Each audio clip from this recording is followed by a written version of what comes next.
છોટાઉદેપુરથી એક કાર ચોરી ગોધરા મૂકી આવ્યો હતો કે જેને પોલીસે ઝડપી પાડ્યો। છોટાઉદેપુર પોલીસ સ્ટેશન ખાતે નોંધાયેલ અનડિટેક્ટ વાહન ચોરીના ગુનાનો ભેદ ગણતરીના દિવસોમાં ઉકેલી કાઢવામાં આવ્યો।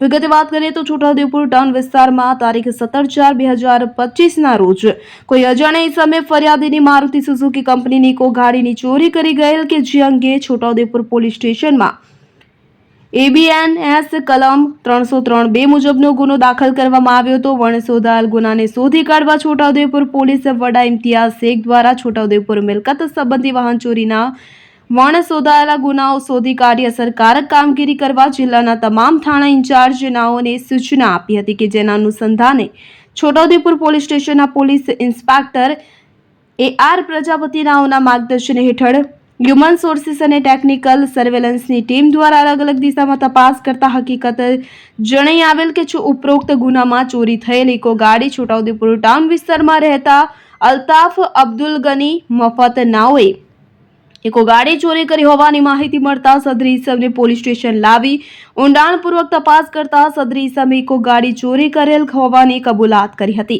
ઇકો ગાડી ગોધરા ખાતે કોઠી વિસ્તારમાં સંતાડી મૂકી રાખેલ છે કે જેના આધારે સદરી ઇસમને સાથે રાખી ગોધરા કોઠી વિસ્તારમાંથી ઇકો ગાડી કબજે કરવામાં આવેલ કે જે ઇકો ગાડી છોટાઉદેપુર પોલીસ સ્ટેશન લાવી આરોપીની અટકાયત કરી। આરોપી અલ્તાફ અબ્દુલ ગની મફત રહેવાસી છોટાઉદેપુર લાઇબ્રેરી રોડ જુમા મસ્જિદની સામે તાલુકો જિલ્લો છોટાઉદેપુર કાયદેસરની કાર્યવાહી હાથ ધરવામાં આવી છે।